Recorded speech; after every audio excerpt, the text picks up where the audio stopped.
What's going on, guys? I hope you all are having a fantastic day. I know that I am, and welcome back to the channel. So for those of you who know, a couple days ago I made a community Discord server, and if you guys want to join that, I'll leave a link to it in the description below. But in the community Discord, a subscriber has been asking me about a lot of budget hardware, and he's been asking me to help him find some really good budget stuff. So in this video, we're going to be talking about budget hardware, and in this video, I'm mostly going to be focusing on processors and graphics cards, mostly because that's what a lot of people are looking for. And for a lot of these processors, they're actually pretty cheap and they're pretty decent. I wouldn't recommend something that is awful to you guys, but just keep in mind that this hardware is not going to give you max settings at 4K. It at most will probably give you like 60 FPS at 1080p medium settings. So let's get into the video. So the first recommendation that I would have for a really good CPU is the i5-2500K. Now you can find these for about 70 to 80 bucks on a couple of different sites. Newegg right here has one going for $84.99. So you would definitely have to buy one of these used, but this processor is actually incredibly similar to an i3-8100. It's got 6 megabytes of cache, it's a quad-core processor, and it is unlocked. So if you really want to go for a high overclock, you would probably need a decent cooler to go along with it, but motherboards for the CPU really wouldn't be that expensive. You could probably find one for under $100. So if you're looking for a really good quad-core processor, the i5-2500K might be the way to go. So moving on to another processor, this one's from AMD. I'm going to go ahead and recommend the Ryzen 3 2200G. Now it's a quad-core CPU clocked at 3.5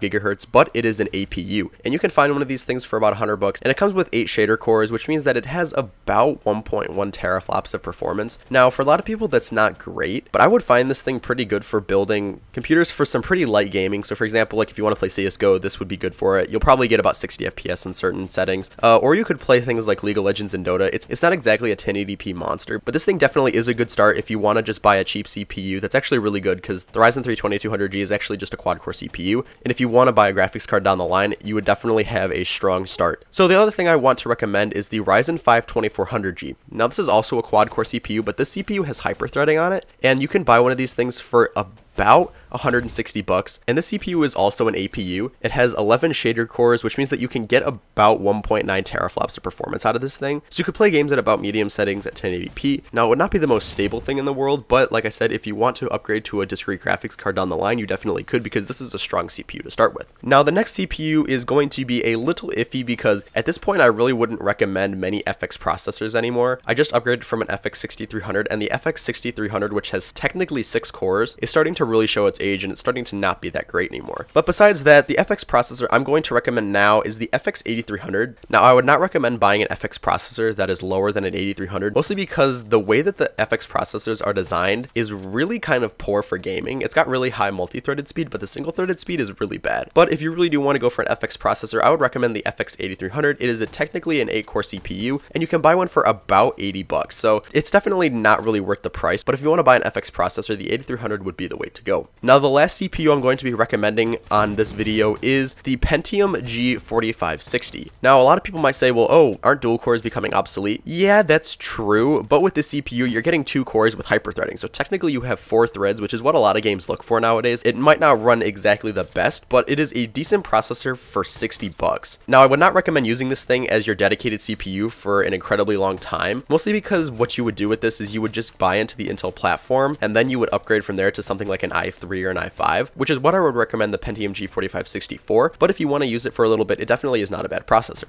Now moving into the graphics cards. Now the first graphics card I'm going to recommend is the NVIDIA GeForce GTX 760. Now this thing has 1152 shader cores and is clocked at about 1 gigahertz. It can get you about 2 teraflops of performance if you overclock, but the nice thing about this graphics card is that in benchmarks and in performance, it actually performs pretty similarly to a 1050 Ti, and it is also pretty cheap compared to it, because later in the video I'll talk about the 1050 Ti, and the 1050 Ti prices are way jacked up. They're at about $200, but for this about the same performance, you can get it for about 120 bucks with the NVIDIA GeForce GTX 760. So moving on from the 760, the next card that I'm going to recommend is the GTX 1050 Ti. Now, like I just said, the 1050 Ti prices are pretty jacked up. You can buy one for about 180 to 200 bucks, which really it's not worth it at that point. I would just save up my money a little bit more and buy a 1063 gigabyte version. But if you're really stuck on a budget, the 1050 Ti you can't really go wrong with. Now the 1050 Ti has 768 CUDA cores, and it's clocked at a little bit above 1 gigahertz configure her, and I personally use the 1050 Ti. I'm very happy with the 1050 Ti, but on most games when paired with my i3-8100, my 1050 Ti will run games at medium settings at 1080p at 60 FPS, and I'm pretty happy with it. So for 200 bucks, you're not getting bad performance, but it's getting up there in the not worth it category.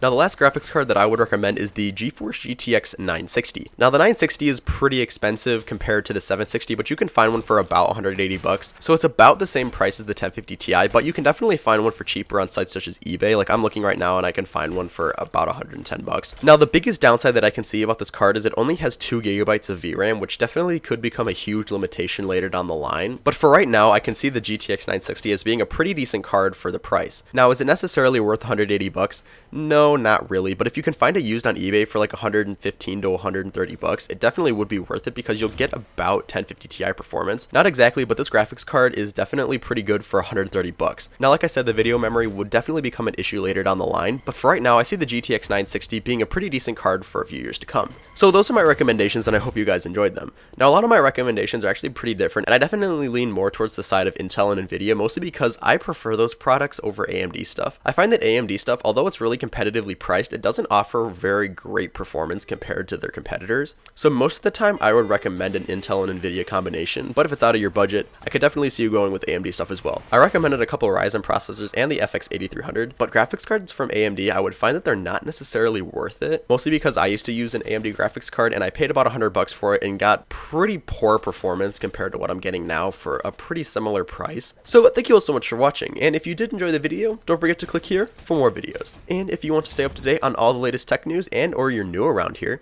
don't forget to leave a like and or subscribe. So thank you all so much for watching, and I'll catch you in the next video.